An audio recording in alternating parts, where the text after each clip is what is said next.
Whether you're hitting the road or kicking back in the cab, it's time to take a load off with Big Rig Banter. Powered by alltruckjobs.com, your source for finding the trucking jobs drivers really want. Get ready to shift into gear and let the conversations roll.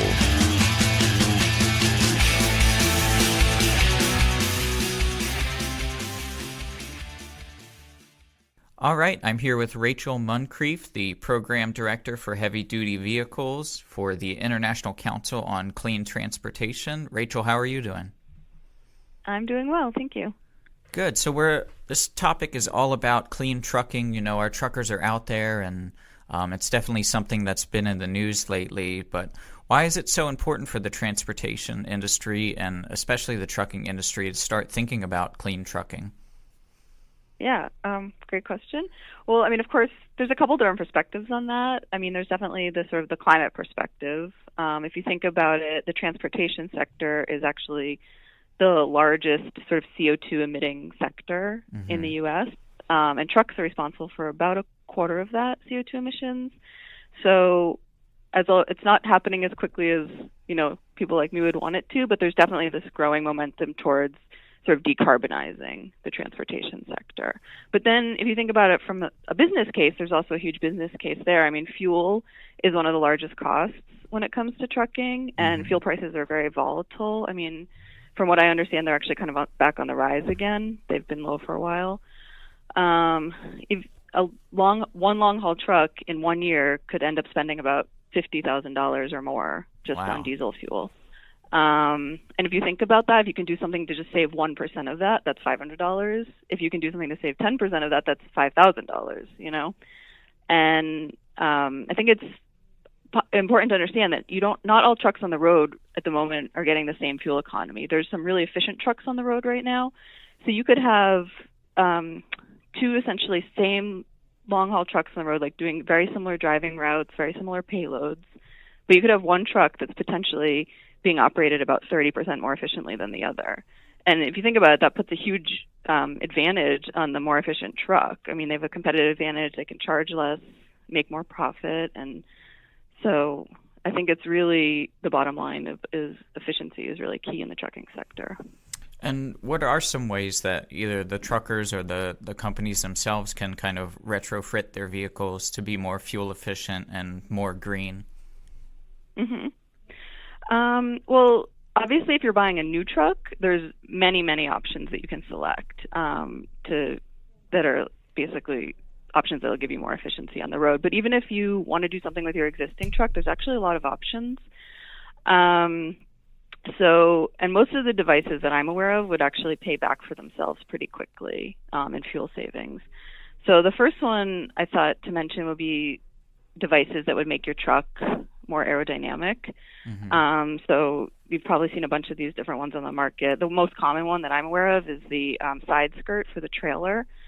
And people can get something along the lines of about 5% fuel consumption reduction from just using the side skirt, because if you're assuming you're driving on the highway a lot.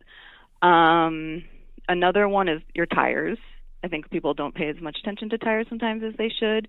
You can buy when you buy your replacement tires or retreads, you can get low rolling resistance tires that can save approximately 2% in fuel consumption.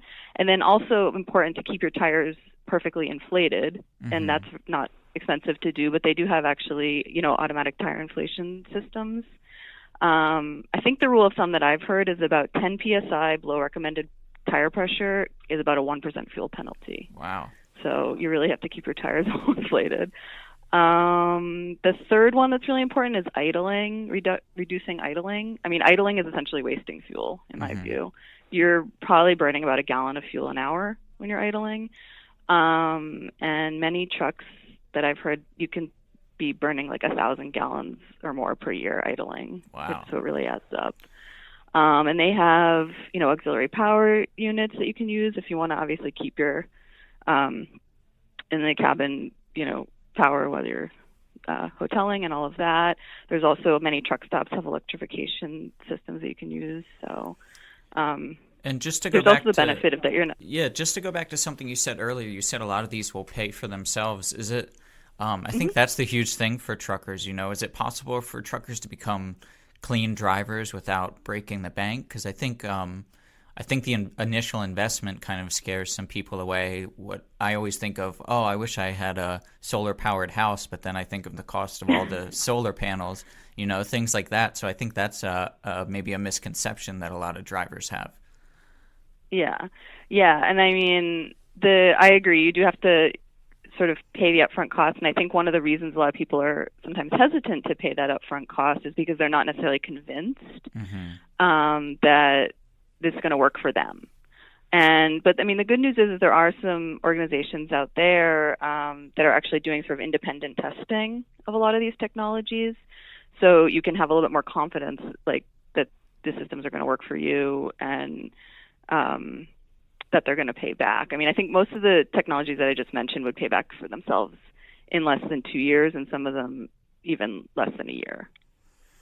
And you mentioned a lot of these different technology. What are some other trends you're seeing when it comes to transportation, whether it be new laws or new kind of logistics procedures, anything like that?